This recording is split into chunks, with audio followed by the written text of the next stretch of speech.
తెలంగాణలో మున్సిపల్ ఎన్నికల ప్రచారం పీక్ లో సాగుతోంది. సోమవారం సాయంత్రం గడువు ముగుస్తుండటంతో ప్రధాన పార్టీలు జెట్ స్పీడ్ లో ప్రచారం చేస్తున్నాయి. సీఎం రేవంత్ రెడ్డి రోజుకో జిల్లా తిరుగుతున్నారు. అటు కేటీఆర్, హరీష్ రోడ్ షోలతో హోరెత్తిస్తున్నారు. బీజేపీ కోసం మహారాష్ట్ర ముఖ్యమంత్రి దేవేంద్ర ఫడ్నవీస్ ప్రచారం చేశారు. ఇక వార్డులు, డివిజన్ల వారీగా ఎప్పటికప్పుడు సర్వేలు చేయించుకుంటూ వ్యూహాలు మారుస్తున్నారు. ఇక మున్సిపల్ ఎన్నికల ప్రచారం ఎలా సాగుతోంది, ట్రెండ్ ఎలా ఉంది, చివరి 2 రోజుల్లో ఏం జరగనుందో ఇవాళ డిఎన్ఏలో మా ఎడిటర్ భరత్ డిస్కస్ చేద్దాం. భరత్, ఎన్నికల ప్రచారం అయితే విమర్శలు ప్రతి విమర్శలతో దూసుకెళ్తోంది, ఎలా చూడొచ్చు? అంటే మున్సిపల్ ఎన్నికల్లో నిజానికి రియల్ ఇష్యూస్ చర్చకు రావట్లా.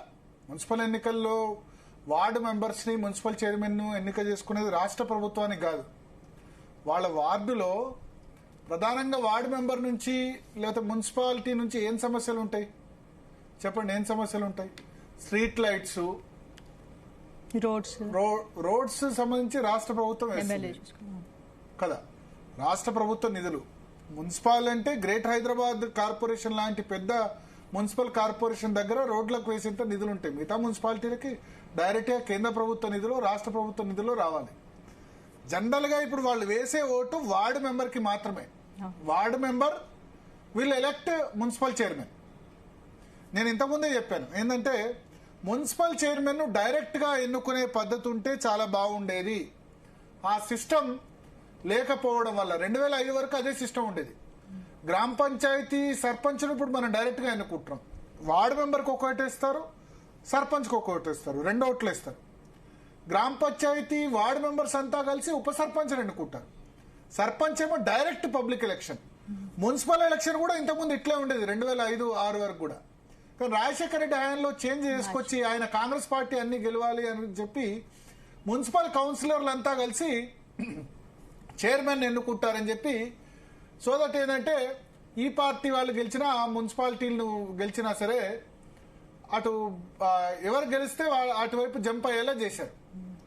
సో దానివల్ల ఇప్పుడు ఏం జరిగిందంటే, ఈ మున్సిపల్ చైర్మన్ గా ఎన్నికైన వ్యక్తి ధ్యాస ఎప్పుడు కూడా ఆ కౌన్సిలర్లను ఆకట్టుకోవడం మీద ఉంది. ఎందుకంటే గెలిస్తే 5 సంవత్సరాలు గ్యారంటీ లేదు. 3 సంవత్సరాలు 4 సంవత్సరాల తర్వాత అవిశ్వాసం పెట్టొచ్చు ఈ కౌన్సిలర్లు. అదే మీరు ఎమ్మెల్యే గెలిస్తే 5 సంవత్సరాలు ఎమ్మెల్యేగా అతనే ఉంటాడు. ఎంపీ గెలిస్తే ప్రభుత్వం పడిపోయినంత వరకు ఎమ్మెల్యే ఎంపీలే. ఇక ఎమ్మెల్సీ అయితే ప్రభుత్వం పడిపోయినా ఉన్నా లేకున్నా 6 సంవత్సరాలు అతనే ఉంటాడు. గ్రామ పంచాయతీ సర్పంచ్ 5 సంవత్సరాలు ఆయనే ఉంటాడు. ఏదైనా తప్పు చేస్తే కలెక్టర్ చెక్ పవర్ రద్దు అటువంటి ఏమైనా చేయొచ్చు. బట్ మున్సిపల్ చైర్మన్ విషయానికి వచ్చేసరికి మున్సిపల్ చైర్మన్ లేకపోతే జడ్పీ చైర్మన్ ఇటువంటి వాటిని అవిశ్వాసం ద్వారా తీసేయచ్చు. సో కౌన్సిలర్ల చేతిలో పెట్టారు మున్సిపల్ చైర్మన్ భవితవ్యాన్ని. పెట్టడం వల్ల ఏం జరుగుతోంది? కౌన్సిలర్లు ఏదైనా ఆ మున్సిపాలిటీలో ఉన్న సగం మంది కౌన్సిలర్లు అట్రాక్ట్ చేయాలంటే ఏంది? వాళ్ళకి ఎంతో కొంత వర్క్స్ ఇవ్వాలి, వాళ్ళకి పని చేయాలి. ప్రజలకు పని చేయడం కంటే ఎక్కువ కౌన్సిలర్లను అట్రాక్ట్ చేయడం అవుతుంది. అందుకనే ఈ సిస్టంలో మార్పు రావాలి. సరే, ఈసారి ఇప్పుడు ఒకటే ఎన్నిక, ఇప్పుడు ఏం చేయలేం, 11వ తారీఖు ఎన్నిక కాబట్టి నెక్స్ట్ టైం అయినా మున్సిపల్ చైర్మన్ ను, కార్పొరేషన్ మేయర్ ను డైరెక్ట్ గా ప్రజల చేతిలో ఎన్నుకుంటే, అంటే ఆ ఊర్లో ఎవరు పాపులర్ అయితే వాళ్ళని ఎన్నుకుంటారు, ఆ ఊర్లో ఎవరు బాగు చేయొచ్చు అంటే ఎన్నుకుంటారు. ఇప్పుడు కేవలం కౌన్సిలర్ ఓటే, అది కూడా పార్టీల వారుగా పెట్టారు. గ్రామ పంచాయతీలో పార్టీల వారుగా లేదు, బట్ మున్సిపాలిటీలో మాత్రం పార్టీల వారుగా పెట్టేశారు. అదొక విచిత్రమైన సంఘటన. సో దీనివల్ల రెస్పాన్సిబిలిటీ కరువు అవుతుంది. మీరు కౌన్సిలర్కి మాత్రమే ఓటేస్తున్నారు, ఆ కౌన్సిలర్ పోయి మళ్ళీ వాళ్ళని ఎన్నుకుంటున్నారు. సో ఈ మున్సిపల్ ఎన్నికల సిస్టమ్ పూర్తిగా మారాల్సిన అవసరం ఉంది, నెక్స్ట్ ఎన్నికల్లో అయినా డైరెక్ట్ గా.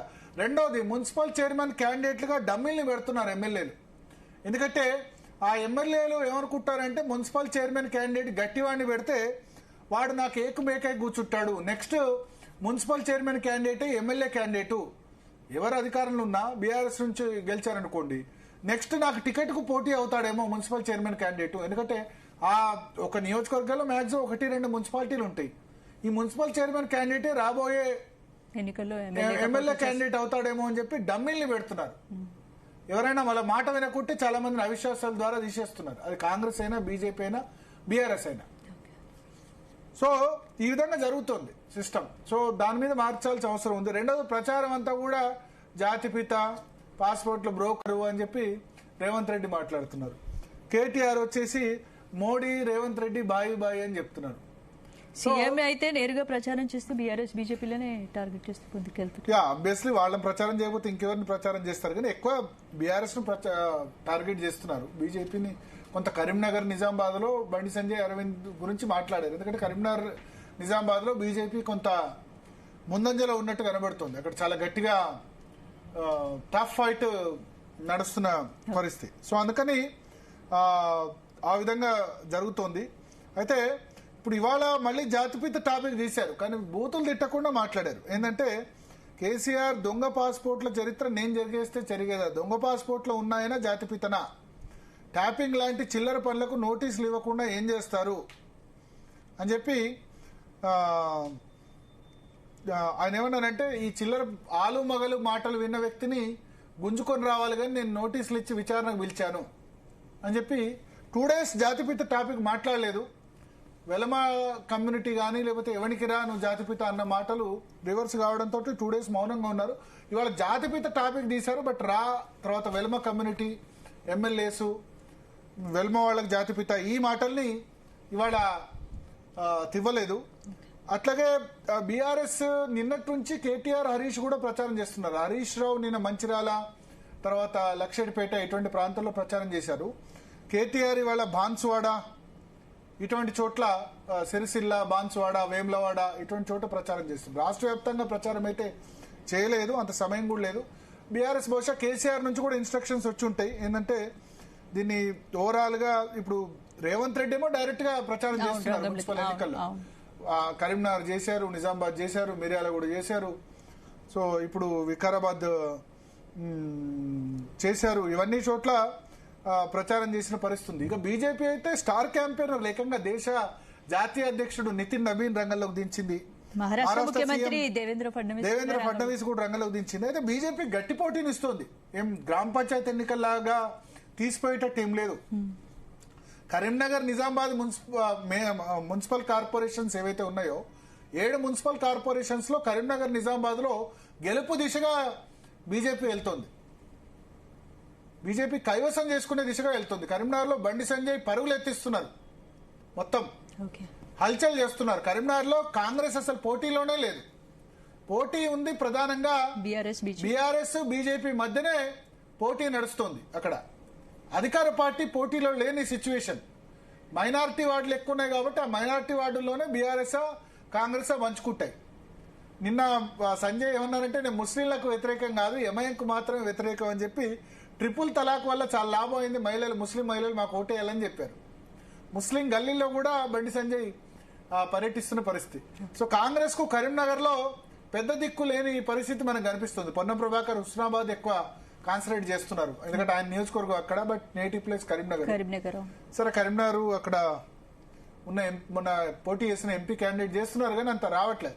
నిజామాబాద్ లో ధర్మపురి అరవింద్ బీజేపీని పరుగులు పెట్టిస్తున్నారు, నార్మల్ కాదు. అక్కడ పోటీ ప్రధానంగా కాంగ్రెస్ బీఆర్ఎస్ తో లేదు, ఎంఐఎంతో పోటీ బీజేపీ నడుస్తుంది. BJP versus MIM Nizamabad. So ఇక్కడ కూడా కరీంనగర్ లో కూడా ఎంఐఎం కొంత ప్రభావం చూపుతుంది. ఎంఐఎం, బీఆర్ఎస్, కాంగ్రెస్ ఈ ముస్లిం వార్డ్స్ లో పోటీ పడుతున్న పరిస్థితి. అంటే దానిలో 15-20 వార్డ్స్ తీసేయాలి. తీసేయకుండా మిగిలిన 40 వార్డులో బీజేపీ 30 గెలిచే పరిస్థితి కనిపిస్తుంది. కరీంనగర్ లో అయినా తర్వాత నిజామాబాద్ లో అయినా. సో బండి సంజయ్, ధర్మపురి అరవింద్ ఇద్దరు కూడా పరుగులు నార్మల్ కాదు, పరుగులు పెట్టిస్తున్నారు. మున్సిపల్ పౌరు ప్రచారాన్ని ఒక విధంగా సీరియస్ గా తీసుకుంటే ఎట్లా ఉంటుందని వాళ్ళు మెసేజ్ ఇస్తున్నారు. ఎంపీస్ ఉన్న దగ్గర చాలా గట్టిగా రఘునందన్ రావు మెదక్ లో, మహబూబ్ నగర్ లో డీకే అరుణ గట్టి ప్రయత్నం చేస్తున్నారు మున్సిపాలిటీస్ కొన్ని. సో భారతీయ జనతా పార్టీ చాలా దూకుడుగా కనిపిస్తుంది మనకు. మున్సిపల్ ఎన్నికల విషయానికి వచ్చేసరికి బీజేపీ దూకుడు పెంచింది. గ్రామ పంచాయతీ ఎన్నికలతో పోలిస్తే వాళ్ళు ఏకంగా జాతీయ అధ్యక్షుడు నితిన్ నబీ, తర్వాత వాళ్ళ మహారాష్ట్ర సీఎం దేవేంద్ర ఫడ్నవీస్ పరుగులు ఎత్తిస్తున్నారు. అయితే ఏంటంటే ఇక్కడ డబ్బు ఖర్చు ఒకటే సమస్య. కాంగ్రెస్ ప్రతి పార్టీ కౌన్సిలర్ కి పార్టీ నుంచి 10 నుంచి 15 లక్షల రూపాయలు వెళ్ళాయట. బీఆర్ఎస్ లోకల్ లెవెల్లోనే అరేంజ్ చేసుకోమని చెప్తున్నారు. బీజేపీ తక్కువ 50,000 లక్ష రూపాయలు అట్లా ఇస్తున్నారు. కానీ ఖర్చేమో కాంగ్రెస్ వాళ్ళు 20 లక్షలు అట్లా పెడితే, 15-20 లక్షలు పెడితే, బీఆర్ఎస్ కొంత 5 లక్షలు 6 లక్షలు పెడితే బీజేపీ 2-3 లక్షలు ఖర్చు పెడుతుంది. ఖర్చులో కొంత వెనుకంజలో ఉన్న మొత్తానికైతే చాలా కేటీఆర్ హరీష్ రావు రోడ్ షోలో కూడా కొంత అభిమానులు ఎక్కువగా పోటెత్తుతున్నారని బీఆర్ఎస్ నేతలు చెప్తున్నారు. అబ్వియస్లీ వస్తారు కదా, కేటీఆర్ రోడ్ షో పెట్టినా రేవంత్ రెడ్డి మాట్లాడినా ఎవరు మాట్లాడినా వస్తారు కదా. సో క్లియర్ గా మనం అట్లా ఇట్లా అని చెప్పలేం, కానీ మున్సిపల్ ఎన్నికలు జనరల్ ఎన్నికలు తలపిస్తున్నాయి. అంటే ఇన్ని రోజులు డైరెక్ట్ గా ప్రచారం రేవంత్ రెడ్డి ఒక్కరే చేశారు. నిన్నటి నుంచి హరీష్ రావు కేటీఆర్ కూడా పక్కన, అంటే సిరిసిల్ల దగ్గరలో ఉన్న కామారెడ్డి, ఇట్లా బాన్సువాడ, వేములవాడ, ఇటువంటి మొత్తం రాష్ట్ర వ్యాప్తంగా ప్రచారం చేయట్లేదు. కానీ నిన్న హరీష్ రావు అక్కడికి వెళ్లారు, ఉమ్మడి ఆదిలాబాద్ జిల్లాకు వెళ్లి అక్కడ ఆయన ప్రచారం చేస్తున్న పరిస్థితి మనకు కనిపిస్తుంది. సో మొత్తానికి చూస్తే చాలా ఇంట్రెస్టింగ్ పరిణామం మనకు కనిపిస్తుంది. స్పందన ఈసారి మున్సిపల్ ఎన్నికల్లో పంచాయతీ ఎన్నికల ఫలితాలే రిపీట్ అయ్యే ఛాన్స్ ఉందా?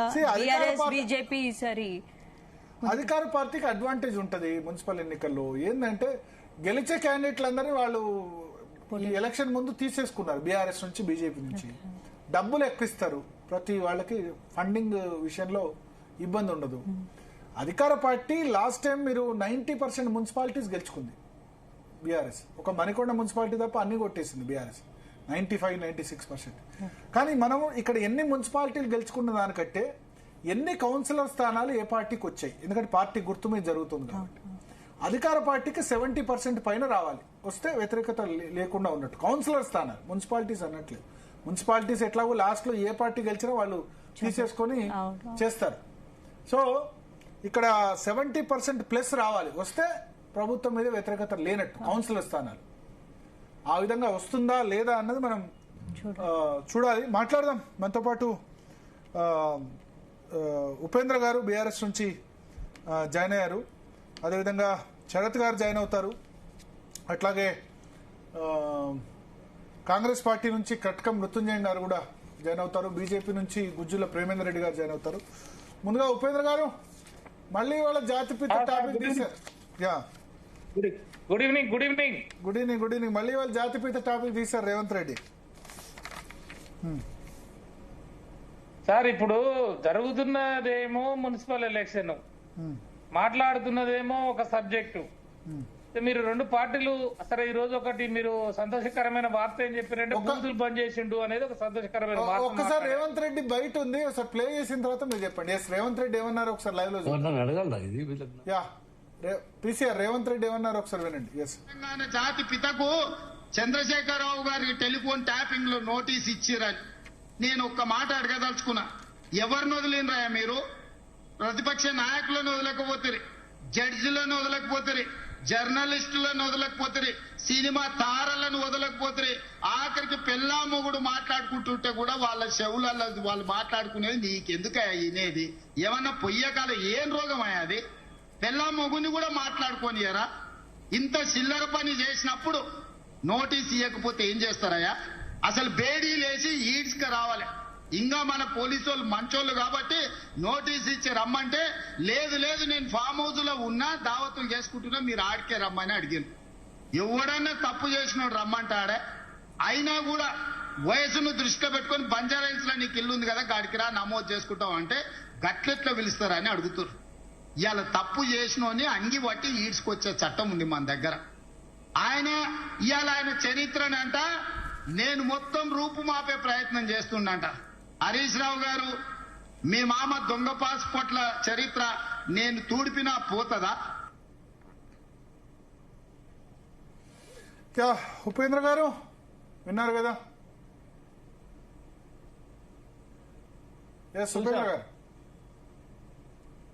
ఇప్పుడు నేను ఏమంటున్నా, వాళ్ళు అధికారంలో ఉన్నారు, ముఖ్యమంత్రి పదవిలో ఉన్నారు, పోలీసు ఉన్నది, ఇంటెలిజెన్స్ ఉన్నది, సిట్టు వేశారు, రెండో సిట్టు కూడా వేశారు.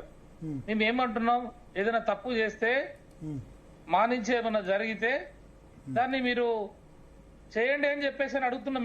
మేమే చెప్పినాం కదా, 2 సంవత్సరాలు ఎందుకు పడుతుంది ఈ టైం? ఏంటి ఈ కాలక్షేపం ఏంటి? ఎలక్షన్ల ముందు ఈ ప్రచారాలు ఏంటి? ఫోన్ ట్యాంపరింగ్ జరిగితే ఇన్ని రోజులు పడుతుందా అంటే 2 సంవత్సరాలు 6 నెలలు పడుతుందా సార్? 4 నెలలు పడుతుంది దగ్గర. నేను ఏమంటున్నా, ఇవన్నీ కూడా కాలక్షేపం చేస్తూ ఎలక్షన్ లో ప్రచారాలు చేసి ప్రతిపక్ష పార్టీని బదనాం చేయడం కొరకు, నాయకత్వాన్ని వాళ్ళ యొక్క విలువల్ని తక్కువ చేసే విధంగా వీళ్ళు ప్రయత్నం చేస్తా ఉన్నారు కానీ నిజంగా వాళ్ళలో ఎక్కడ కూడా ఫోన్ ట్యాంపరింగ్ విషయంలో తప్పు జరిగినట్టు వాళ్ళు కొండం దోవి ఎలకని కాదు ఎలక తోకను కూడా పట్టలే.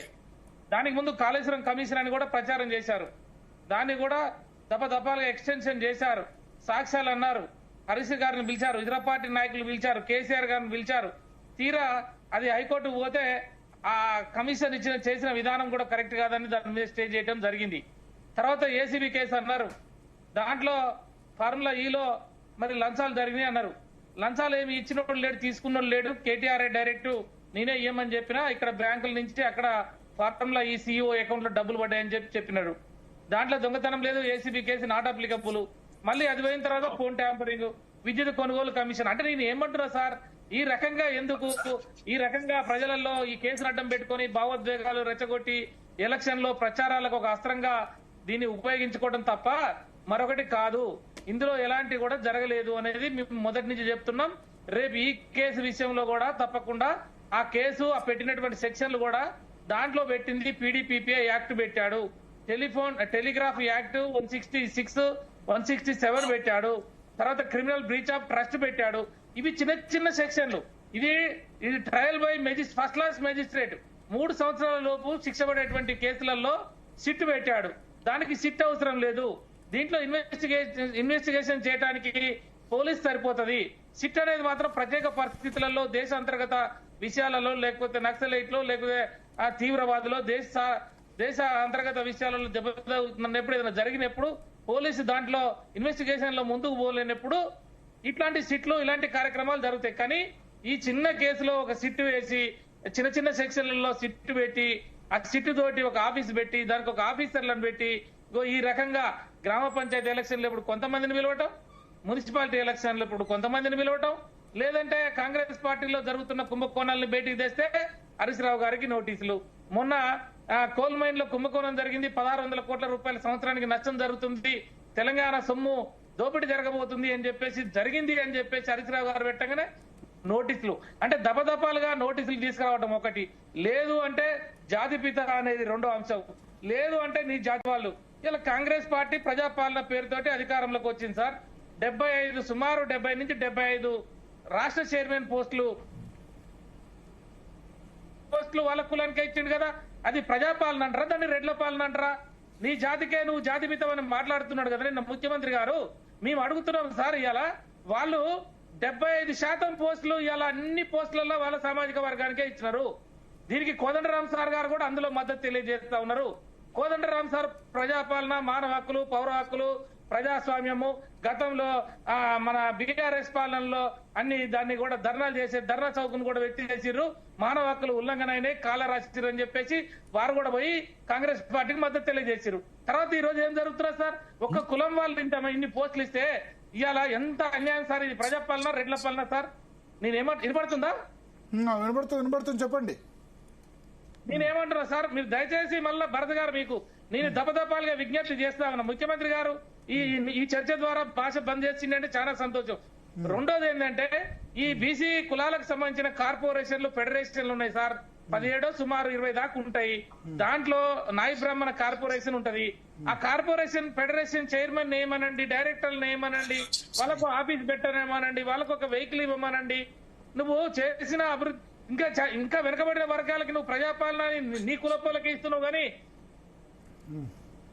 ఫెడరేషన్, ఒడిరా ఫెడరేషన్, ఆరికటిక ఫెడరేషన్, తర్వాత అనేక కులాలకు సంబంధించినటువంటి వీరభద్రియ ఫెడరేషన్, పూసల ఫెడరేషన్ ఇంట్రా సార్, గంగిరెద్దుల, ఇవన్నీ కూడా వాళ్ళ కులపోలకే ఇవ్వాలి సార్. కాంగ్రెస్ పార్టీలో పనిచేసిన వాళ్ళ నాయకత్వం, వాళ్ళ పక్కనే జేజేలు కొట్టి జెండాలు మోసి వాళ్ళ కోసం పనిచేసినటువంటి ఆ కులవస్తులు ఉన్నారు కదా సార్, వాళ్ళ మాత్రం ఇవ్వడట. కానీ వేరే ఆయన కులపోలని వేరే జనరల్ గా ఇచ్చే పోస్టులలో కూడా వాళ్ళని ఇవ్వాలని అంటాడు. ఇది ప్రజాపాలన, రెడ్ల పాలన? మా బాధ అర్థం చేసుకోరా సార్? కేవలం భావోద్వేగాలు రెచ్చగొడతాడు. అంటే ఇలా జాతి పితానో లేకపోతే కులం పేరుతోటో లేకపోతే చర్చ చేస్తున్నాడు. కానీ ఈ 2 సంవత్సరాలలో వాళ్ళు చేసిన అభివృద్ధి ఏంటి? మేము మా కాలంలో ఇలా మేము ఏం చెప్తా ఉన్నాం?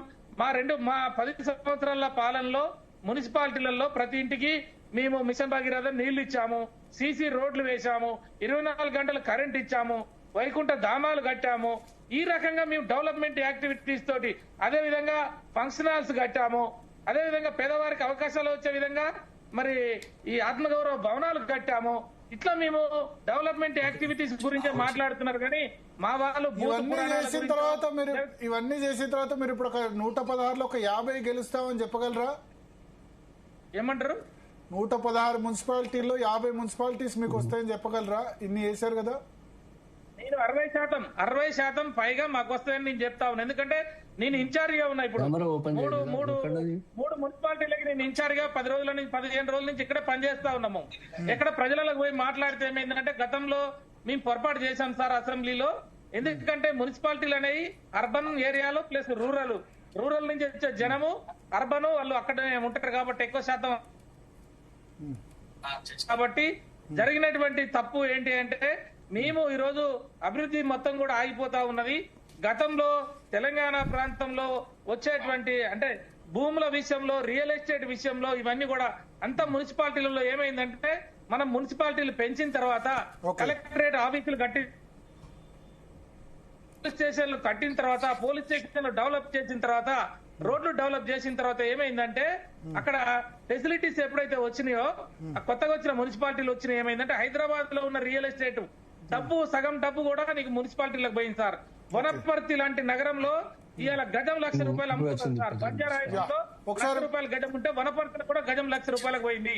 ఇలా కొత్తకోట గాని లేకపోతే అమరచింత గాని లేకపోతే మక్తల్ గాని లేకపోతే ఇక్కడ ఉన్నటువంటి ఆత్మకూరు గాని మహబూబ్ నగర్ గాని హైదరాబాద్ లో ఇవాళ రామోజీ ఫిలిం సిటీ ఏరియాలో 12,000 14,000 రూపాయలకి గజం భూమి దొరుకుతున్నా నేను చెప్పినంటే సూర్యాపేట గాని లేకపోతే కరీంనగర్ గాని మహబూబ్ నగర్ గాని ఇట్లాంటి ఏదైతే ఉన్నాయో first grade second grade third grade ఈ మున్సిపాలిటీలో ఎక్కడ కూడా 20,000 రూపాయలకి ఇలా గజము లేకుండా 25,000 రూపాయల గజం పోయి భూములు 30 లక్షల రూపాయల ఎకరాలు కూడా మంచి భూములు పెరిగితే రియల్ ఎస్టేట్ పెరిగితే డెవలప్మెంట్ అయినట్టేనా? నేనేమంటున్నా సార్ ఇప్పుడు అదొక్కటే కాదు కదా, భూముల రేట్లు పెరిగినాయి కదా.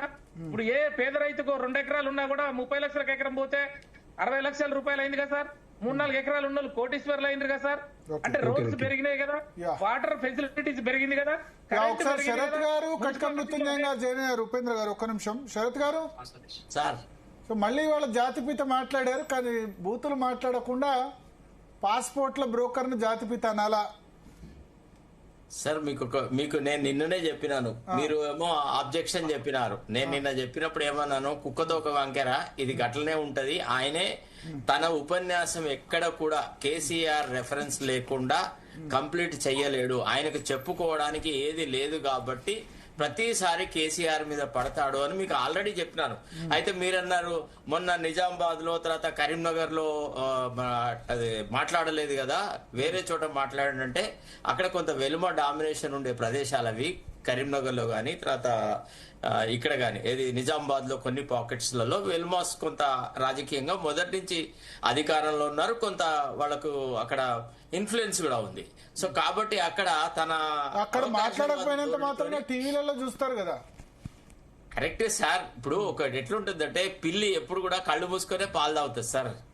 మీరు రేవంత్ రెడ్డిలో పెద్ద గొప్ప పరాక్రమవంతుడు, పెద్ద ధీశాలి లేదా అడ్మినిస్ట్రేటర్ ఇట్లాంటి ఏది ఊహించడానికి వీల్లేదు సార్. రేవంత్ రెడ్డి ఒక ర్యాంక్ ఆపర్చునిస్ట్, ఒక ఫ్లూక్ లో ఒక ముఖ్యమంత్రి అయినాడు. అయితే తనకు వచ్చినటువంటి ఆ విలువైన అవకాశాన్ని వాడుకొని ప్రజలకు సేవ చేసేసి వాళ్ళ హృదయాల్లో కొంత జాగా సంపాదించుకుంటారంటే అట్లా లేదు. అంటే మనకి మీరు కూడా జర్నలిజం స్టూడెంటే కాబట్టి మనకు చెప్పే మొట్టమొదటి లెసన్ ఏంది, ఎవడు ఎక్కువ నీతి సూత్రాలు మాట్లాడితే వాణ్ణి అనుమానించు అని చెప్తారు జర్నలిజంలో. Because that fellow should be followed so much, because that fellow takes the umbrage under great words only to cheat the people. ఇప్పుడు ఎవరైతే ప్రజలను మోసపుచ్చాలో వాడికి పెద్ద పెద్ద మాటలు మాట్లాడాల్సిన అవసరం ఉంటది.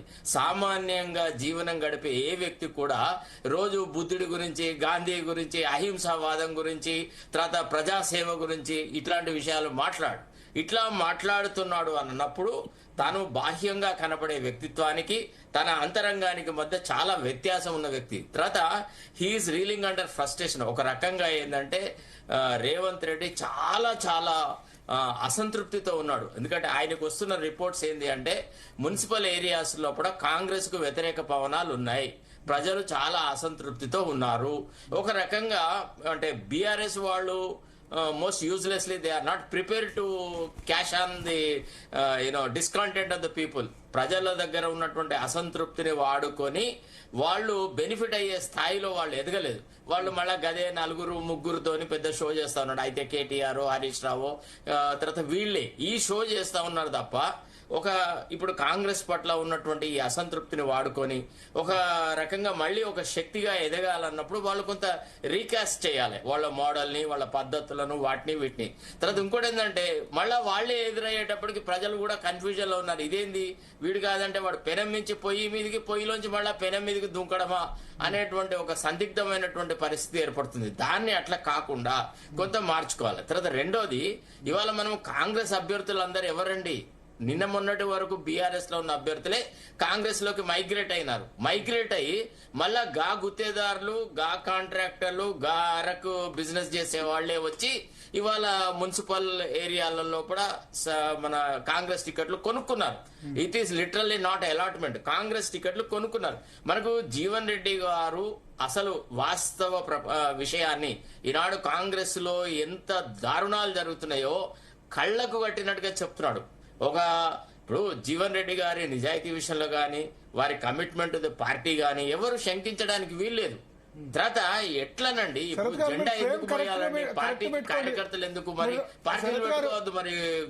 శరత్ గారు మీరు కెమెరా కరెక్ట్ పెట్టుకోండి, సగం కట్ అవుతున్నారు, కెమెరా కరెక్ట్ గా పెట్టుకోండి సార్. చూడండి మరి నాకైతే ఇక్కడ షోనే బాగానే కదా, ఇప్పుడు బాగుంది. అయితే నేను అనేది ఏమంటే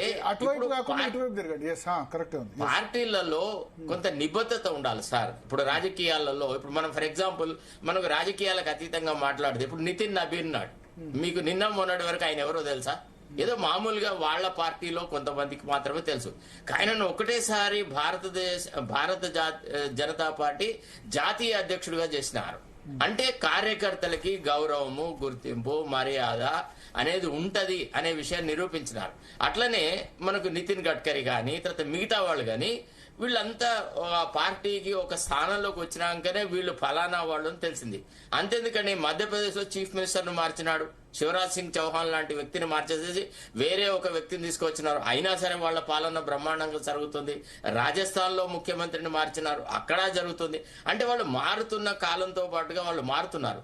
అన్ఫార్చునేట్లీ మన రాష్ట్రంలో బీఆర్ఎస్ అట్లా మారలేకపోతుంది. రాజకీయాల్లో there is no churning in BRS. కాబట్టి వాళ్ళ పరిస్థితి అధ్వానంగా ఉన్నట్టు. నిజానికి వాళ్ళ కాంగ్రెస్ పట్ల ఉన్న అసంతృప్తిని క్యాష్ చేసుకుంటే గనక బీఆర్ఎస్ కు చాలా మెరుగైన అవకాశాలు ఉంటాయి.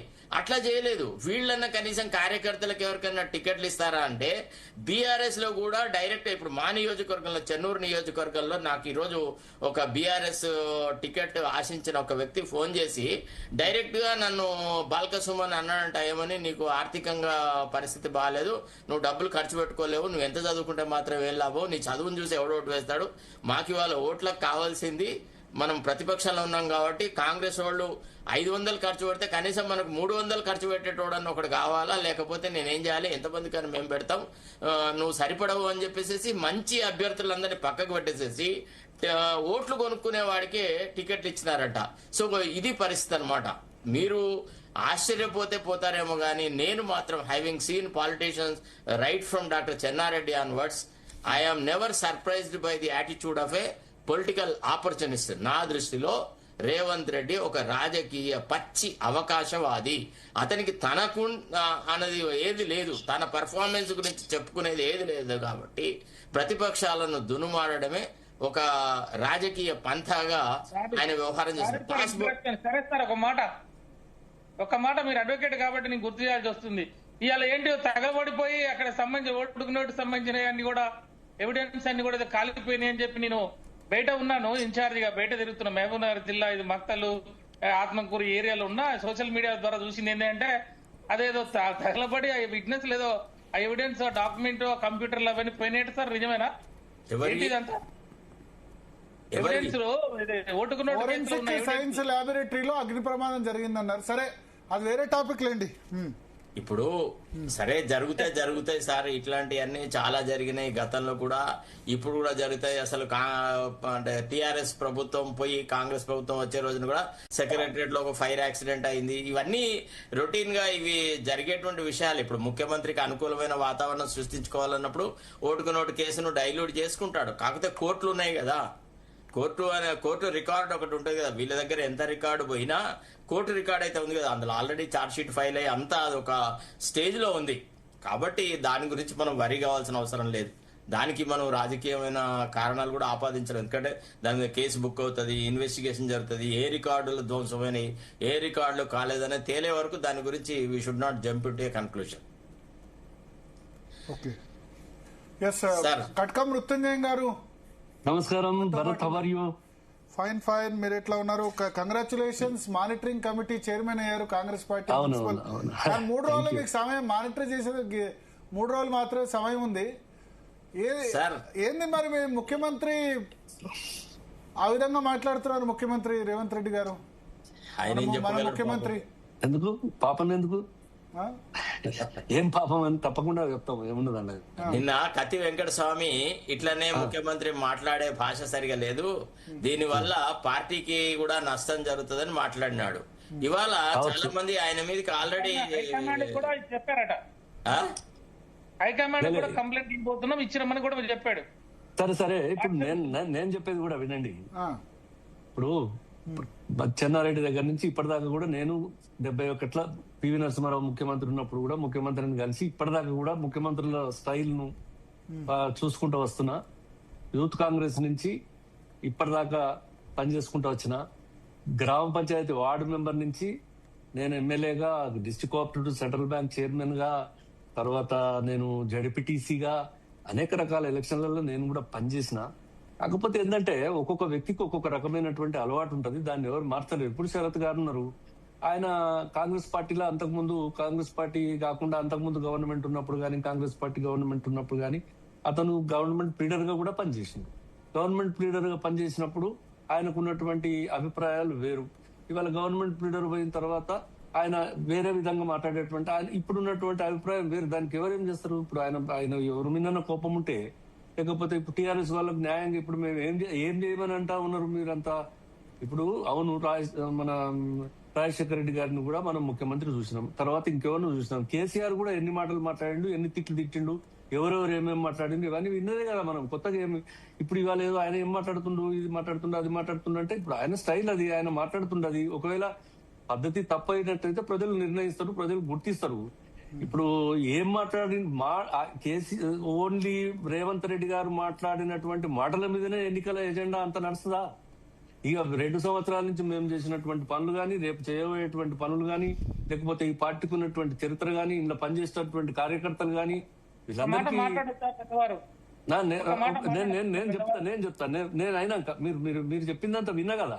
ఇప్పుడు దీని మీదనే ఎన్నిక. ఇప్పుడు ఇవాళ నిజామాబాద్ లో రేవంత్ రెడ్డి గారు ఏం మాట్లాడిండ్రు, మొన్న కరీంనగర్ లో ఏం మాట్లాడిండ్రు, అది మాట్లాడిండ్రు కాబట్టి దీని మీద ఎన్నికలు జరుగుతాయట అని అనుకుంటే అది చాలా పొరపాటు. అది దానికి ఎందుకంటే ఒక వ్యవస్థితమైనటువంటి ఆర్గనైజేషన్ అది ఎక్కువ ఉన్నదా, తక్కువ ఉన్నదా, కొన్ని చోట్ల ఎక్కువ, కొన్ని చోట్ల తక్కువ. ఇప్పుడు ఎంపీలు ఉన్న దగ్గర, ఇప్పుడు ఇంతకుముందు భరత్ మీరు చెప్పినారు కరీంనగర్, తర్వాత అక్కడ బాగా వేగంగా అవుతా ఉన్నదంటే, yes there is parliament member, is central government minister. కాబట్టి అక్కడ కొన్ని వాళ్ళు ఏదైనా కొంత వాళ్ళ మా నియోజకవర్గంలో గెలవాలనేటువంటి ఇంకో కొంత అంతటా చేసిన దానికంటే ఎక్కువ ప్రయత్నం వాళ్ళు అక్కడ ఆయన కేంద్ర మంత్రిగా చేస్తున్నారు. అయినంత మాత్రాన రాష్ట్రం అంతా కూడా ఇదే భావన ఉన్నది, రాష్ట్రంలో మేమేం చేయలేదు. ఇప్పుడు మీరు ఇంతకుముందు మా టీఆర్ఎస్ మిత్రుడు కూడా చాలా విషయాలు చెప్పిండి, ఇది ఇట్లయింది, అది అట్లయితుంది, అట్లయితుంది. 10 సంవత్సరాలు చేసి ఏమి మొదటి ఎలక్షన్లలో ఏదో చేసిండ్రు, పోనీ మళ్ళీ చేస్తారు కావచ్చు 2వ ఎలక్షన్లలో. 2 సంవత్సరాల్లో చేసింది చెప్పుకోకుండా మరి ఎందుకు తిట్లు? 2 సంవత్సరాల నుంచి చేసిన చెప్పుకుంటూ తిట్లు, చెప్పుకుంటానే తిట్లు అంటే అవి కూడా అవి చెప్పకుండా. అధికారంలో ఉన్నది కేసీఆర్ కాదు, కేసీఆర్ తిడితే వెళ్ళాము. అయితే ఇప్పుడు ఏం చేయాలి?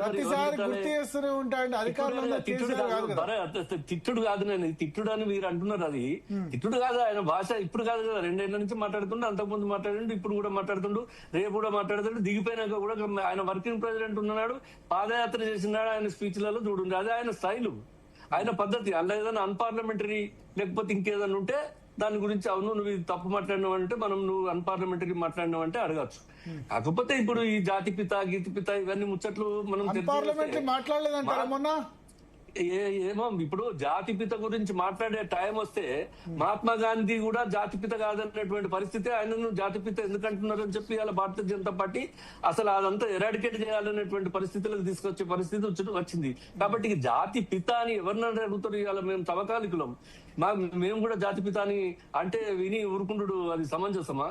కాకపోతే ఏమంటున్నా అంటే అవును మేము 10 ఇప్పుడు ఇవాళ టీఆర్ఎస్ ఏం చెప్పుకొని ఎలక్షన్లకు పోతా ఉన్నది, కాంగ్రెస్ పార్టీని మీరు ఓడగొట్టుండ్రి, కాంగ్రెస్ పార్టీని ఓడగొడితే మేము వచ్చే ఎలక్షన్లలో అధికారానికి వచ్చిన తర్వాత మీకేమో చేస్తామని వాళ్ళు చెప్తున్నారు. కానీ ఇక్కడ మేము ఇవాళ సిట్టింగ్ లో ఉన్నాం.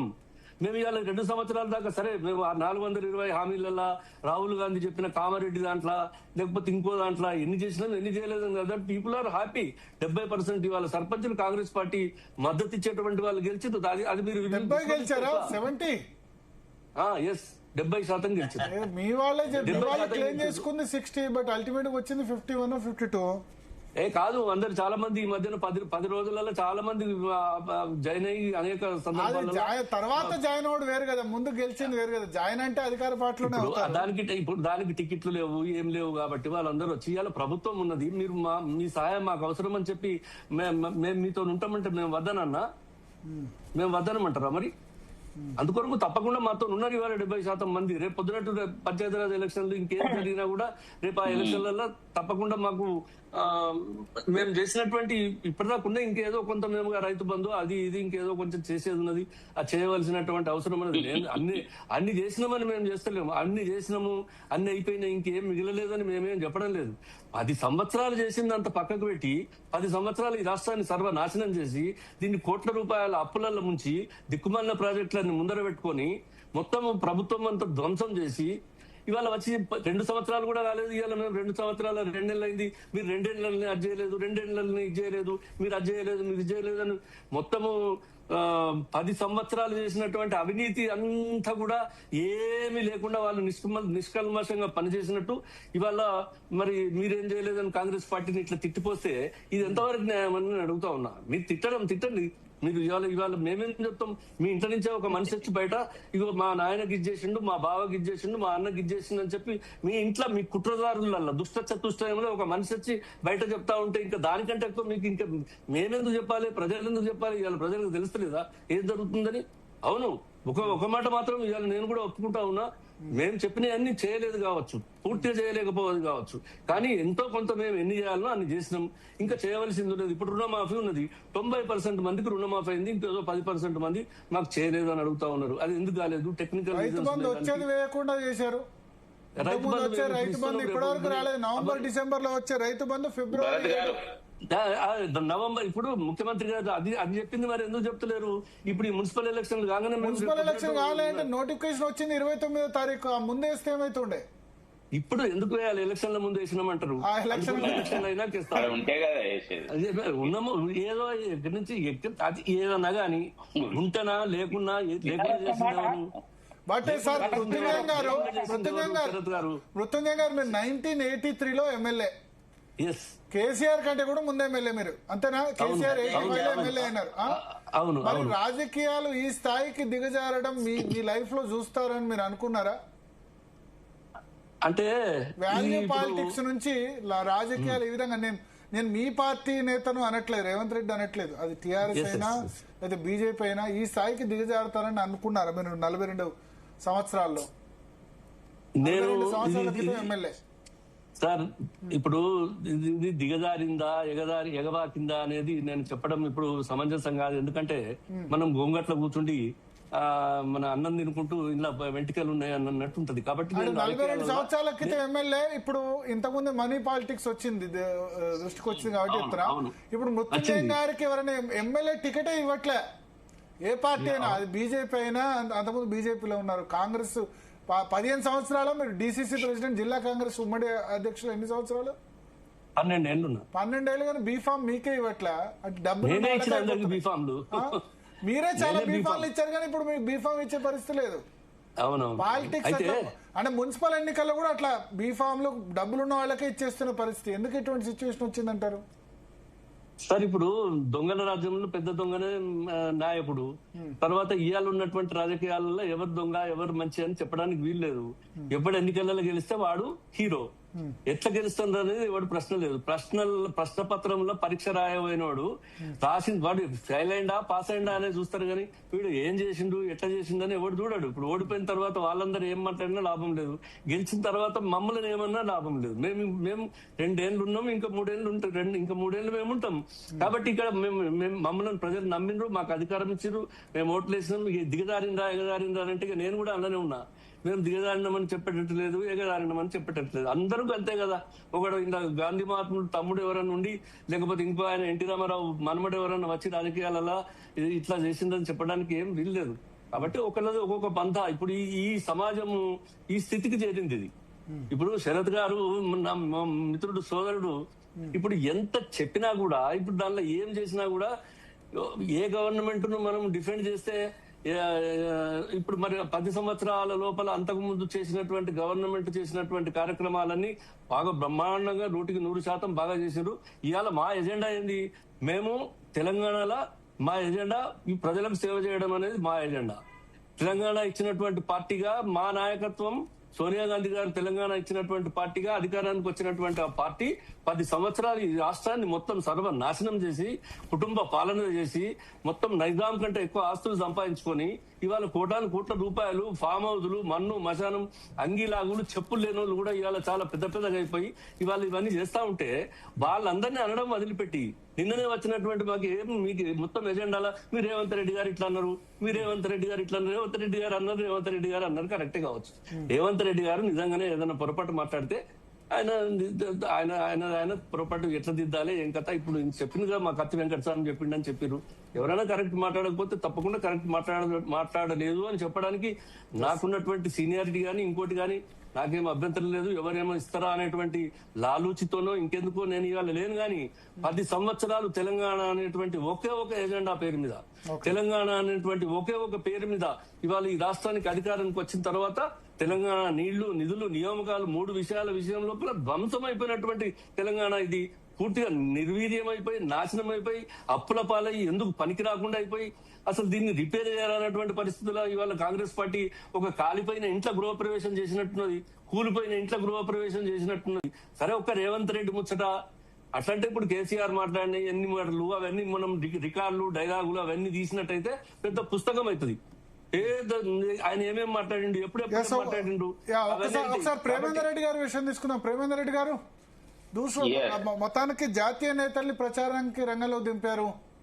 ఇక్కడ నితిన్ నబీ ప్రచారం చేశారు. ఇవాళ దేవేంద్ర ఫడ్నవీస్ సీరియస్ గానే తీసుకుంటారు ఎలక్షన్ చాలా. తప్పక ఇప్పుడు జాతీయ పార్టీ కాబట్టి మా నాయకులు వస్తే జాతీయ నేతలు అనిపిస్తుంది.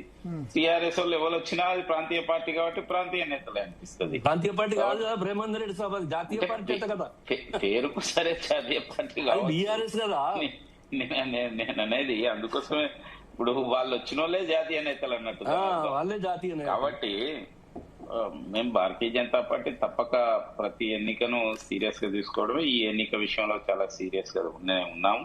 చాలా సానుకూలమైన అనుకూలమైన వాతావరణం కనిపిస్తున్నది.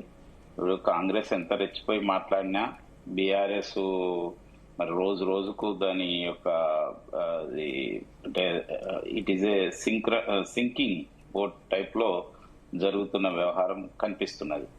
కాబట్టి అంటే ఇప్పటికీ 10 ఏళ్ళు వాళ్ళ అధికారంలో ఉన్నారు, వాళ్ళ దగ్గర డబ్బులు ఉన్నాయి, కొంత నాయకత్వం ఉంది. కాబట్టి దాని కారణంగా అక్కడక్కడ కొన్ని సీట్లు గెలిస్తే గెలవచ్చు, కానీ పెద్దగా స్పిరిట్ తోని కొట్లాడతలేరు వాళ్ళు. స్పిరిట్ లేదు అక్కడ, ఉత్సాహం అనేది లేదు ఎక్కడ కూడా బీఆర్ఎస్ లో. కాబట్టి ఇక్కడ ఉన్నదల్లా కాంగ్రెస్ పార్టీకి ఒక ప్రత్యామ్నాయ శక్తిగా వాళ్ళ భారతీయ జనతా పార్టీ కనిపిస్తున్నది. ఒక అప్కమింగ్ పార్టీగా ఉత్సాహంతోనే అనేక మంది చేరుతున్నారు. తర్వాత రిజల్ట్స్ కూడా చాలా ఆశాజనకమైన యొక్క ఇవాళ రిజల్ట్సే వస్తాయి తప్పక. నేను చెప్పగలుగుతాను. నేను ఇవాళ మంచిర్యాలలో ఉన్నాను. మంచిర్యాల ఇన్ఛార్జ్ గా గత కొద్ది రోజుల నుంచి నేను ఇక్కడే ఉన్నాను. తప్పక మంచిర్యాలలో భారతీయ జనతా పార్టీ మేయర్ స్థానాన్ని కైవసం చేసుకోవాలని మేయర్ అభ్యర్థిని కూడా ఇవాళ పార్టీ ప్రకటించింది. మొన్నటి యొక్క పార్లమెంట్ ఎన్నికల్లో ఇక్కడ మేము మెజార్టీ సాధించినాం టౌన్ వరకు. అసెంబ్లీ ఎన్నికల్లో 2వ స్థానంలో ఉన్నాం. బీఆర్ఎస్ 3వ స్థానంలో ఉంది. కాబట్టి ఇటీవల జరిగిన అనేక పరిణామాలలో కాంగ్రెస్ పార్టీ కంటే భారతీయ జనతా పార్టీ మెరుగైన యొక్క స్థానాలు సాధించే యొక్క అవకాశం ఉంది కాబట్టి మేము ఇవాళ ఇక్కడున్న 60 సీట్లో 42 మందికి భారతీయ జనతా పార్టీ బీసీలకే సీట్లు ఇచ్చింది, 11 మంది ఎస్సీ ఎస్టీలకు ఇచ్చింది. కేవలం ఓపెన్ సీట్లు 30 ఉంటే 5గురికి మాత్రమే ఓపెన్ సీట్లలో టికెట్ ఇవ్వడం జరిగింది. కాబట్టి ఈడున్న పరిస్థితుల్లో definitely we're going to capture అనేది మా విశ్వాసం. ఇక్కడే కాదు అనేక చోట్ల కూడా. ఇవాళ ఇంతకుముందు శరత్ గారు చెప్పినట్టు వాస్తవం, కాంగ్రెస్ పార్టీ ఇప్పుడు సంజయరావు గారు పెద్దలు వారు మృత్యుంజయ గారు వారి గురించి నేను వేరే ఏమీ చెప్పలేను. వారు ఉన్నట్టే కొన్ని విషయాలు చెప్తున్నారు. బట్ కాంగ్రెస్ పార్టీ అనేక విషయాలు చేయలేకపోయింది. వారు అన్నంత ఈజీ కాదు. 10 ఏళ్లు టిఆర్ఎస్ పరిపాలనను నచ్చకనే ప్రజల ఆకాంక్షను నెరవేర్చడం ఎంతో ఆవేదనతో కొట్లాడి తెచ్చుకున్న తెలంగాణలో ప్రజలు మోసపోయామనే ఒక భావనతో ఉన్న సమయంలోనే కాంగ్రెస్ పార్టీకి గతంలో కాంగ్రెస్ పార్టీ చరిత్ర చూసిన అయినప్పటికీ మరొకసారి అవకాశం ఇస్తామని ఇచ్చారు. ఇచ్చినా కూడా దాన్ని అరే 2 ఏళ్లలోనే ఇంత వాళ్ళు 10 ఏళ్లలో ఏం చేసిందో 2 ఏళ్లలో వీళ్ళు ఈ పరిస్థితి చేస్తున్నారా అనే భావన ఇవాళ ప్రజల్లో కలుగుతున్నది. కాబట్టి డెఫినెట్లీ రాబోయే రోజులలో this is lost chance for Congress. దేశంలో అనేక చోట్ల పోతున్నది, తెలంగాణలో కూడా ఇంకా మళ్ళీ వస్తుందని నేను అనుకోవడం లేదు. అంటే నా అభిప్రాయం, it may be right are wrong, అది వేరు. ప్రజల యొక్క భావన. పంచాయతీ ఎన్నికలు బాగానే గెలిచామంటారు కదా. నేను అనేది పంచాయతీ ఎన్నికలు గెలవడంలో గతంలో కూడా 33 జడ్పీలు ఉంటే 33 జడ్పీలు బీఆర్ఎస్ గెలిచింది. 31 ఉంటే 32 ఎన్ని ఉంటే అన్ని గెలిచింది కదా. ఏమైంది? అన్ని కార్పొరేషన్స్ గెలిచిండ్లు, లేకపోతే అన్ని గెలిచిండ్లు. ఏమైంది అది? అవన్నీ ఏంటంటే రూలింగ్ పార్టీకి వచ్చేటి. అవి జనరల్ గా లోకల్ బాడీ ఎలక్షన్. అసలు ప్రతిపక్షం గెలిస్తే అదొక చరిత్ర. కాంగ్రెస్ పార్టీ లేకపోతే రూలింగ్ ఉన్న వాళ్ళు బీఆర్ఎస్ గెలిస్తే అదేం పెద్ద చరిత్ర కాదు. అది సహజంగా జరిగే వ్యవహారం. ఎందుకనంటే బీఆర్ఎస్ లో ప్రజాప్రతినిధులు ఒకవైపు మొత్తంగా కూడా అసలు ఆత్మహత్య చేసుకునే పరిస్థితికి వచ్చింది. ఎందుకు వచ్చింది మరి? అసలు రూలింగ్ పార్టీలో ఉన్న వాళ్ళు కూడా ఆ విధమైన పరిస్థితికి ఎందుకు వచ్చిందంటే వాళ్ళు నిధులే, మన ముఖ్యమంత్రి గారే చెప్పారు నిధులు లేవు నా దగ్గర, పోషణ ఏం రావని. ఇప్పుడు ఏమన్నా వస్తే సెంట్రల్ గవర్నమెంట్ యొక్క నిధులే. అసలు ఎన్నికలు పెట్టుకున్నదే, ఎన్నికలు పెట్టే వాళ్ళే అడుగుతున్నాడు. మోర్లు దిమ్మని కూడా మోడీ దగ్గరికి పోయి అడగాలనా? మీరు బీజేపీ కోటేస్తే ఏం లాభం? అడగాల్సింది ఇక్కడ కదా. మోరీలు ఇవ్వకపోతే అడగాల్సింది మోడీ నాకు కాదు కదా. బీజేపీకి ఎందుకు ఓటే? నేను అదే చెప్పేది. ఆయన గనక ఇచ్చి ఉంటే అసలు ఈ ఎన్నికలు ఎప్పుడో జరిగేది కదా. ఇంతకాలం ఎందుకు వెయిట్ చేసిండ్రు? ఇప్పుడు మాత్రం ఎందుకు పెడుతున్నారు? కేవలం 15th ఫైనాన్స్ రేపు 16th ఫైనాన్స్ యొక్క డబ్బులు కిందికి రావాలనే ఉద్దేశంతో ముఖ్యంగా గ్రామీణ ప్రాంతాలకు గానీ పట్టణ ప్రాంతాలకు గానీ ఆనాడు 73, 74 రాజ్యాంగం కారణంగా అక్కడి నుంచే ఒక నిధులు వచ్చే అవకాశం ఉంది. అవి వస్తేనే మనుగడ సాగించే పరిస్థితిలో ఉంది.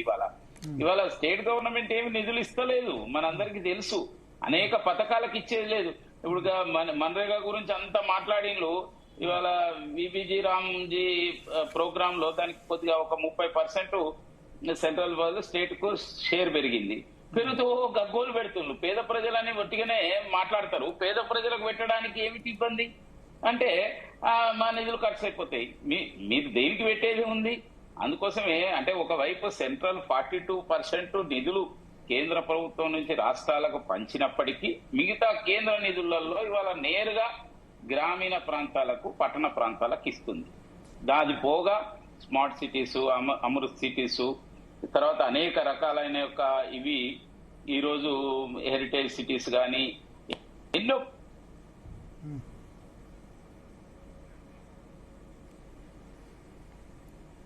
కట్ అవుతుంది. ఇవాళ పరిపాలన సాగుతున్నది. అందుకోసం భారతీయ జనతా పార్టీ ఇవాళ రిలవెంట్ అంటున్నది.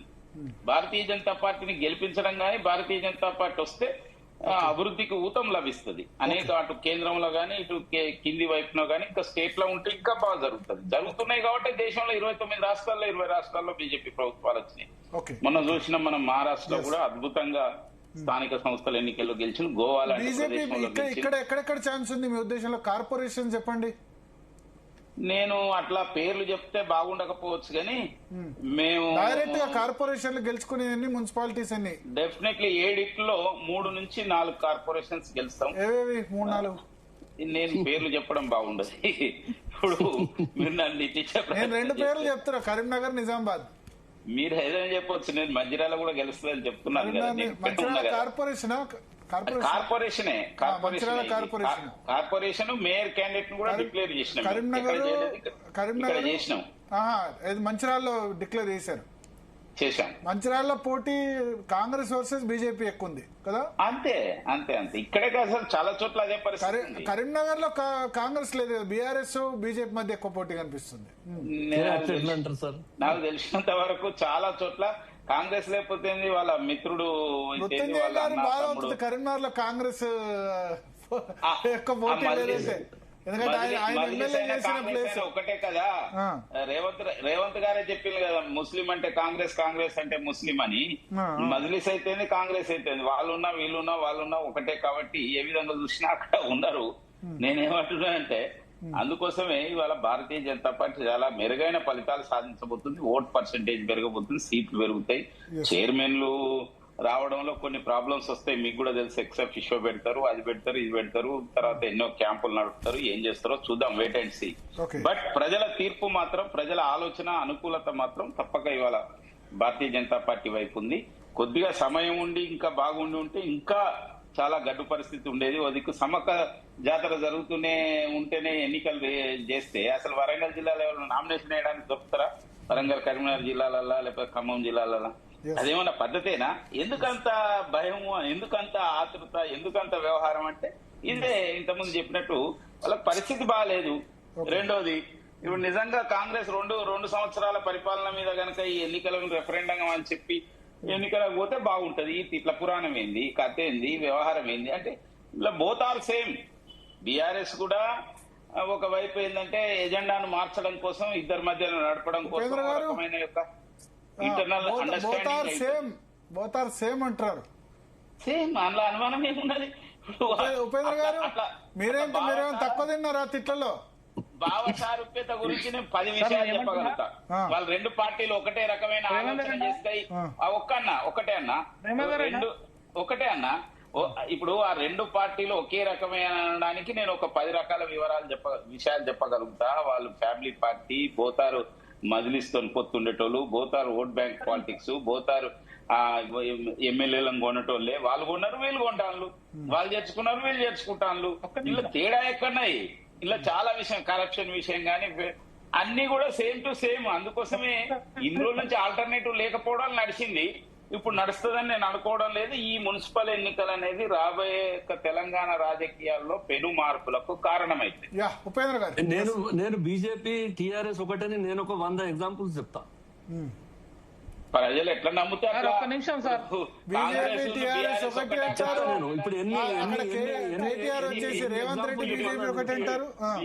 బీజేపీ ఒకటే అయితే ఇవాళ బీజేపీ ఒకటి. మృత్యుంజయం గారు, హిస్టరీలో మీకు కూడా తెలుసు, హిస్టరీలో from the beginning BJP BRS ఒక్కసారి కూడా ఎన్నికల్లో కలిసి పోటీ చేయలేదు. కానీ కాంగ్రెస్ బీఆర్ఎస్ కలిసి పోటీ చేసినాయి, కలిసి అధికారాన్ని పంచుకున్నాయి. ఇది దీనికి మీరు ఒప్పుకుంటారా, ఒప్పుకోరా? మీరు మొన్న జూబ్లీ సార్ మళ్ళీ ఏందో చెప్తున్నా. ఈ ఒక్క మాట విషయంలో మీరు ఉంటారా, ఉండరా? నేను అనేది ఎన్నడైనా బీజేపీ బీఆర్ఎస్ కలిసి ఎన్నికల్లో పోటీ చేయడం గానీ ప్రభుత్వంలో కాంగ్రెస్ పార్టీ ఉంది కదా. ప్రేమేందర్ రెడ్డి గారు ఆఫ్టర్ ఎలక్షన్ చేశారు. 2009 లో మహాకూటమిలోకి వచ్చి ఉన్నారు. అప్పుడు ఎవరు? బీజేపీతోనే కేసీఆర్, అద్వానీ ర్యాలీలో పాల్గొన్నాడు. నిజామాబాద్ ఎలక్షన్ 2010 నిజామాబాద్ ఎండల్ లక్ష్మీనారాయణ ఎలక్షన్, అది మీరు అది బై ఎలక్షన్ లో కేవలం ఒకే సీట్ల మాకు, మిగతా సీట్ల వాళ్ళకు. అది తెలంగాణ యొక్క ఇష్యూలో ఇంకెప్పుడు కూడా మేము వాళ్ళు కలిసి పోటీ చేయలేదు, కలిసి ఎన్నికల్లో పాల్గొనలేదు. నేను అనేది చరిత్ర. ఎందుకంటే నిజామాబాద్ ఎన్నికలకు నేనే ఇన్ఛార్జ్ కాబట్టి నాకు విషయం తెలుసు. అది ఒక్క ఎన్నికల్లో ఒక్కటే సీట్ లో మేము, మాకు మిగతా సీట్ లో ఎక్కడ, అది కూడా తెలంగాణ కోసం. ఓకే ఉపేంద్ర గారు చెప్పండి. నేను ఏమంటున్నా సార్, క్లోజ్ ఇప్పుడు చేయాలి, ఒక ఇంత 10 సమయం నిమిషాల్లో క్లోజ్ కేటాయించారు. చేయాలి. ఎస్, అందరికి 2 minutes. ఎస్, చెప్పండి. నేను ఏమంటున్నా సార్, ఇప్పుడు మేము క్షేత్రస్థాయిలో తిరుగుతున్నాం. నేను మహబూబ్ నగర్ జిల్లా లాస్ట్ ఎండింగ్ లో మక్తలు, లేకపోతే ఆత్మకూరు, అమరచింత, ఇవన్నీ కూడా మన కొత్తకోట, వనపర్తి, అంటే ప్రజలలో ఏం జరుగుతుంది అనేది క్షేత్రస్థాయిలో తిరిగి చెప్తున్న మాటలు. సార్ కేసీఆర్ కిట్ ని ఆపేశారు సార్. కేసీఆర్ కిట్ ని ఆపే, ఒక ఆడపిల్ల పుడితే 12,000 రూపాయలు 13,000 రూపాయలు ఇచ్చి పేదవాళ్ళకి రావాలనే ఉద్దేశంతో చేసినటువంటి స్కీమ్ సార్ అది. దాన్ని కూడా ఆపేశారు.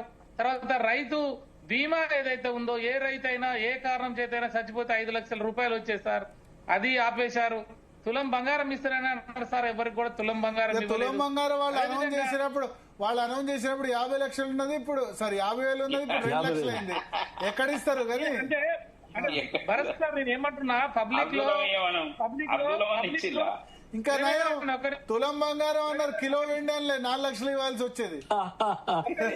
అంటే నేను ఏమంటున్నా, జనం ఏమంటున్నారు, ఇవాళ క్యాన్సర్ పేషెంట్లకి, లేకపోతే బీడీ కార్మికులకి, లేకపోతే దీర్ఘకాలిక వ్యాధిగ్రస్తులకి పెన్షన్ పెంచుతామని చెప్పి మేము పోతున్నప్పుడు వాళ్ళు అడుగుతున్నారు, సార్ మీరు ఉన్నప్పుడు ఇచ్చిర్రు, వాళ్ళు ఇస్తానంటే మేము ఆశపడ్డాము, ఓట్లు వేసినాం సార్, వాళ్ళు ఇవ్వలేదు.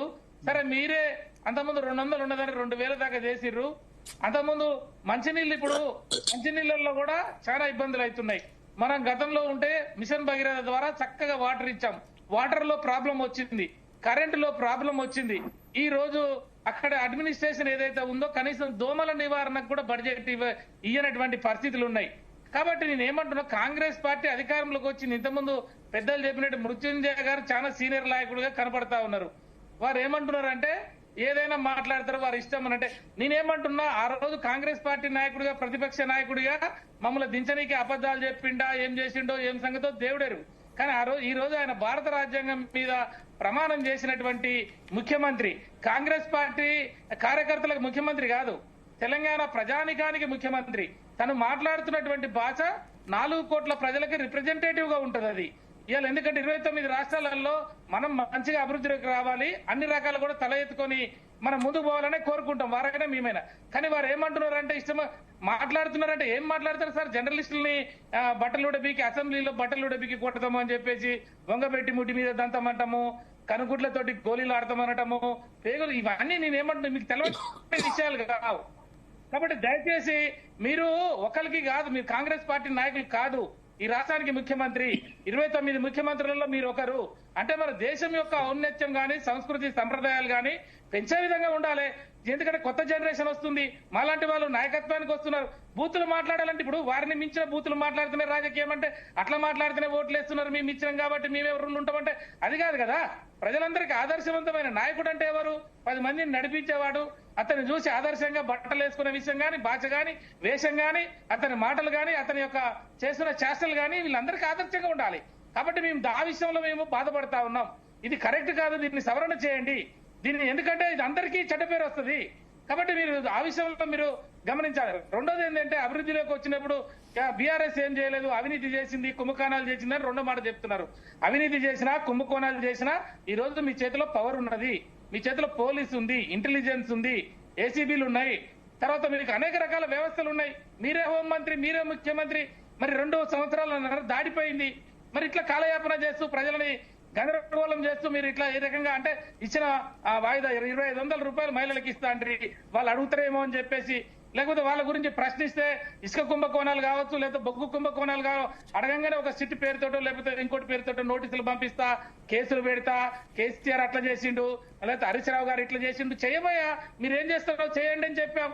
కేటీఆర్ గారు ఏమన్నారు, ఆఖరికరే దొంగతనాలు చేసి తప్పించుకుంటూ ఏసీబీ పట్టుకోలేకపోయినా, ఇంటెలిజెన్స్ పట్టుకోలేకపోయినా, సిబిఐ పట్టుకోలేకపోయినా మనకు మిగిలింది పెద్దలు శరత్ గారు ఉన్నారు, హైకోర్టు న్యాయవాది కాబట్టి వారికి కూడా అంత అవగాహన ఉంటది. ఎవరు తప్పించుకున్నా, చాలా తెలివిగా తప్పించుకున్నా, ఈ ఏజెన్సీలకి తప్పించుకుంటే వాడిని పట్టుకోవడానికి ఈ దేశంలో మిగిలింది ఏంటంటే లై డిటెక్టర్ టెస్ట్. ఈ రోజు కూడా మా కేటీఆర్ గారు వర్కింగ్ ప్రెసిడెంట్ గా ఏమంటున్నాడు, అరే నువ్వేమో డ్రగ్స్ అన్నావు, లేకపోతే ఇంకోటి ఏదో ఫోన్ ట్యాంపరింగ్ అన్నావు, లేకపోతే ఇంకో కేసు ఏదో చెప్తున్నావు, అన్ని కేసులు చెప్తున్నావు కదా. నేను లై డిటెక్టర్ టెస్ట్ కి వస్తా, గాంధీ భవన్ కు వస్తా. మృత్యుంజయ గారు కూడా దయచేసి వినాలే, గాంధీ భవన్ లో కూర్చుంటాం, మీరు గాంధీవాదులంతా ఒక పక్కకు కూర్చోండి, మొత్తం జర్నలిస్టులంతా ఒక పక్కకు కూర్చోబెట్టండి, మీడియానంతా ఒక పక్కకు కూర్చోబెట్టండి. కూర్చోబెట్టి మమ్మల్ని పిలిచి మాకు లైట్ డిటెక్టర్ టెస్ట్ ఏం చేస్తారో ఆ ఇంజక్షన్ ఇస్తే Okay. చిన్న మీద పని చేయకుండా Okay. విచక్షణ లేదు కదా. Okay. ఏం అడుగుతారో అడగండి, మేము అన్ని చెప్తామని అంటున్నాం కదా. మమ్మల్ని ఒకవేళ ఇదే మెదడు పట్టింది కదా.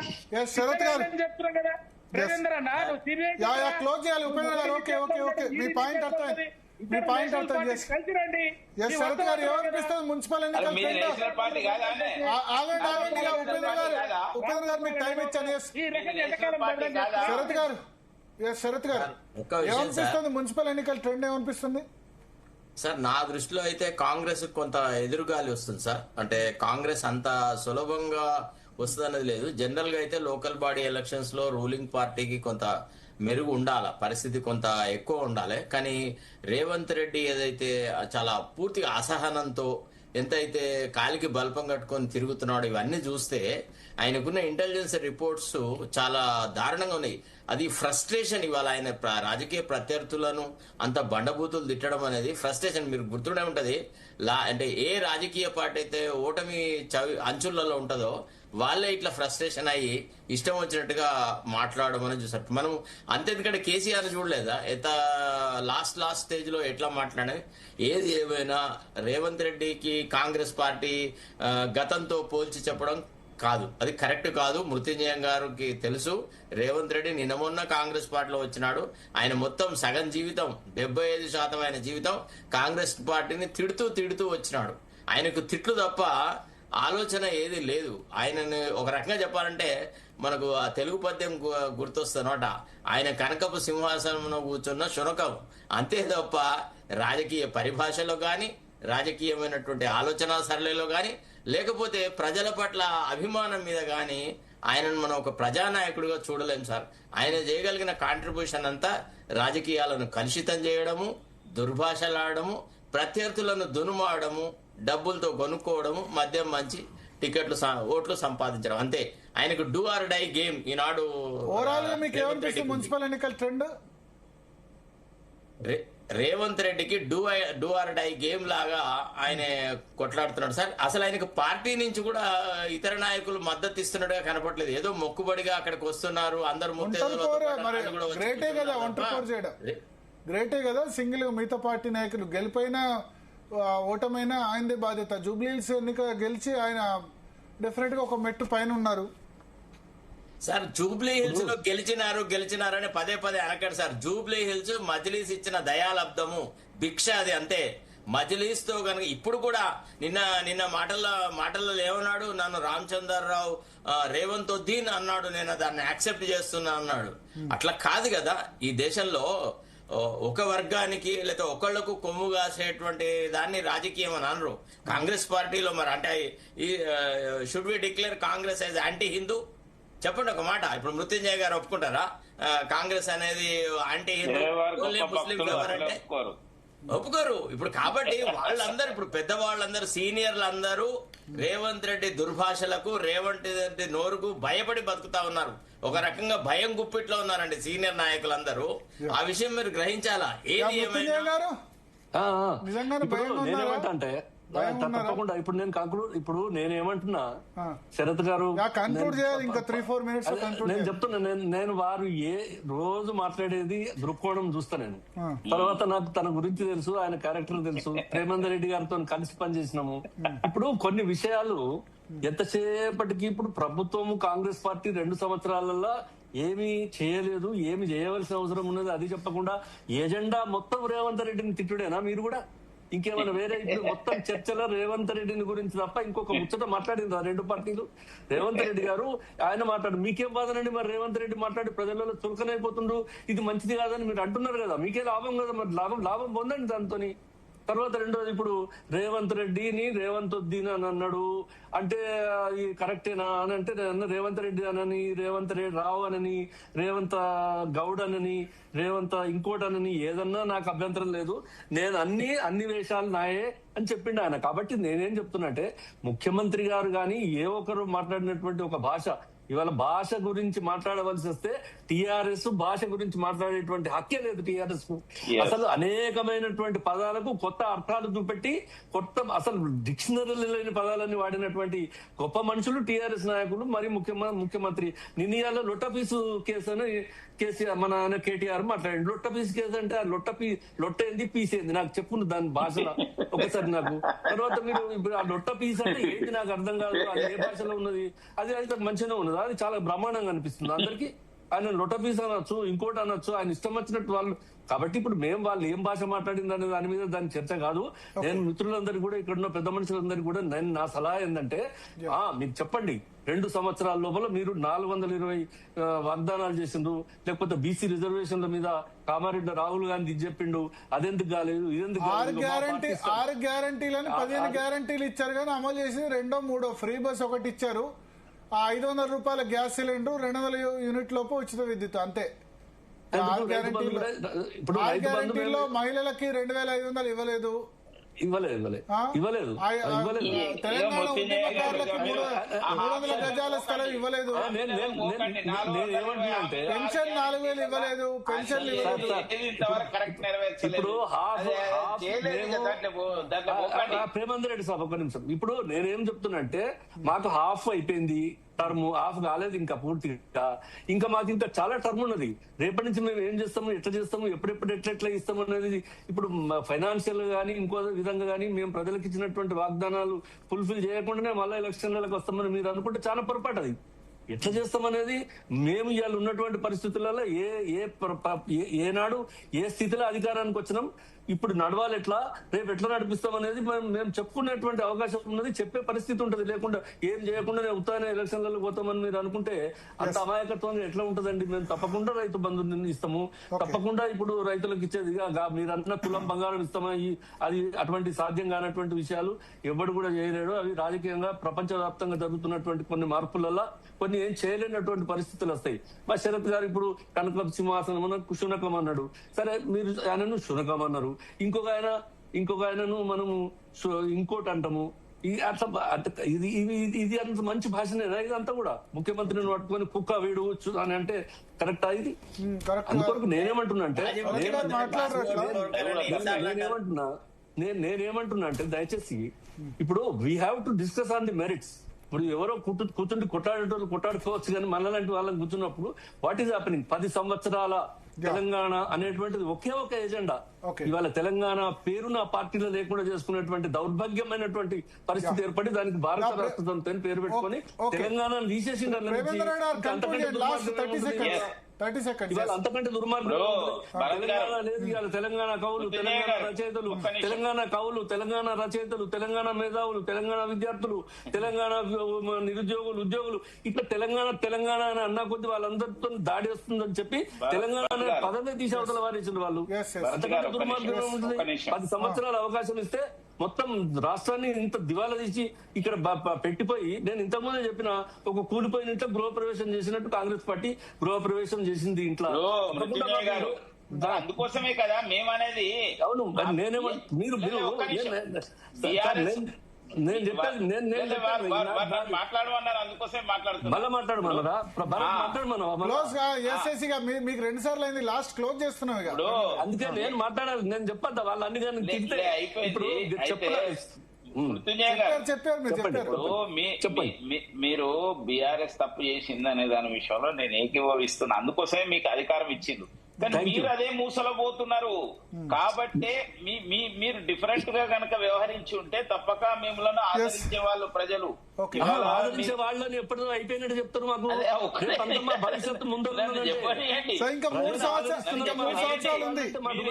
ఎలక్షన్స్ లేకపోతే లోకల్ బాడీ ఎలక్షన్స్ చూసి మొత్తం మాకు బాగున్నదని మీరు దెబ్బలు తలుచుకుంటామంటే ఇక నేను ఏమన్నాను, మీరు చేసుకుంటే చేసుకోండి అట్లా ఉత్సవాలు. కానీ వాస్తవమైన స్థితి ఆ విధంగా లేదు. ఇవాళ ఉన్న పరిస్థితిలో తప్పక డిఫరెంట్ గా ఉంది. బీజేపీ ఎదుగుతున్నది, బీజేపీ వస్తున్నది, మీరు జాగ్రత్తగా ఉండండి. టీఆర్ఎస్ బీజేపీ కలిసి పోతున్నది సార్. టీఆర్ఎస్ పోతుంది, అలా బీఆర్ఎస్ బీజేపీ నిండుతుంది. ఎట్లా టీఆర్ఎస్ ఖాళీ అవుతుంటే అట్లా బీజేపీ కొంచెం పెరుగుతుంది. చూడండి సార్, మృత్యుంజయ లాంటి వాళ్ళు కురుసభలో భీష్మాచార్యుడు, కృపాచార్యుడు ఇట్లాంటి వాళ్ళు వీళ్ళ మాటలను పట్టించుకునేటాడు ఎవరు లేడు అక్కడ. ఒట్టిగా వీళ్ళ సంతృప్తికి బాబు మంచిగా ఉండు నాయన, అట్లా ఉండు ఇట్లా ఉండని. అసలు రేవంత్ రెడ్డి ఒక దుర్యోధనుడు. ఆయనకి ఎవ్వడు చెప్పేది లేదు, ఎవరిని పట్టించుకునేది లేదు. అది ఆయనకు కూడా తెలుసు. పాపం ఏదంటే పెద్ద మనిషి గౌరవప్రదంగా జీవితం గడిపినాడు కాబట్టి మృత్యుంజయం గారి నుంచి మనం ఇంతకంటే ఎక్కువ మంచి భాషను ఎక్స్పెక్ట్ చేయలేం. వాళ్ళ పొలిటికల్ కల్చర్ వేరు. భాష తప్పు మాట్లాడినా మీరు చక్కగా మాట్లాడినారు. అలాగే నేను అనేది అంటే మంచి భాష అంటే మీరు ఏదో బలవంతంగా రేవంత్ రెడ్డిని సపోర్ట్ చేయడమే తప్ప మీ అంతరాత్మ ప్రబోధంగా ఆలోచిస్తే మీరు చూసిన రాజకీయాలకు ఇప్పటి రాజకీయాలకు మధ్య జమీన్ ఆస్మాన్ ఫరక్ ఉంది. మీరు ఎట్లా రాజకీయాలు దగ్గర నుంచి చూసినారో మేము కూడా రాజకీయాలను అట్టనే చూసినాం కదా. ఒక జర్నలిస్ట్ గా చాలా మంది మీరు చెప్పే చాలా మందితో మాకు వ్యక్తిగత సంబంధాలు ఉంటాయి. నేను అనేది ఏంటంటే మీ మాటలకి అక్కడ విలువ లేదు. థ్యాంక్ యూ శరత్ గారు. కురుసభ థ్యాంక్ యూ శరత్ గారు. ఎక్కువ దుర్భాషలు ఆడతాడో వాడికే గౌరవం. థ్యాంక్ యూ శరత్ గారు, మృత్యుంజయం గారు, ప్రేమేందర్ రెడ్డి గారు, ఉపేంద్ర గారు. మొత్తానికి ఇవాళ మృత్యుంజయం గారు 1983లో ఎమ్మెల్యే, 42 సంవత్సరాల క్రితం కేసీఆర్ కంటే ముందు ఎమ్మెల్యే అయినారన్న. ఇవాళ అలాంటి వాళ్ళు చట్టసభల్లో ప్రవేశించే పరిస్థితి లేదు. 15 సంవత్సరాలు కాంగ్రెస్ పార్టీ డీసీసీ అధ్యక్షుడిగా ఉమ్మడి కరీంనగర్ జిల్లాకు ఉన్నారు. చాలా మందికి బీఫామ్లు ఇచ్చారు కానీ ఆయనకు బీఫామ్ ఇచ్చే పరిస్థితి లేదు. సో రాజకీయాలు అట్లా అయిపోయినాయి. Money, muscle power. Municipal elections అయితే మొత్తం డబ్బులు ఉన్న వాళ్ళకే అందలం అన్నట్టు అయిపోయింది. ప్రజలు మారాలి. డబ్బుల ఒకటే క్రైటీరియా పెట్టుకుని గనక మీరు ఓటు గనక వేస్తే రేపు మీ వార్డును మొత్తం అమ్ముకొని వస్తారు వార్డులో గెలిచే కౌన్సిలర్లు. అందుకని మనీ క్రైటీరియా, మందు క్రైటీరియా పెట్టుకుని ఓటు వస్తే మీ వార్డును ఖచ్చితంగా వార్డు కౌన్సిలర్లు తాకట్టు పెడతారు. మనీ క్రైటీరియా పెట్టుకుని ఓటు వస్తే మీ మున్సిపాలిటీని మొత్తం అమ్మేస్తారు. ఇది ప్రజలు గుర్తు పెట్టుకుని ఓటు వేస్తారని ఆశిద్దాం. Thank you Bharat. ఇది వాళ్ళ DNA. For more updates keep watching Zee Telugu news.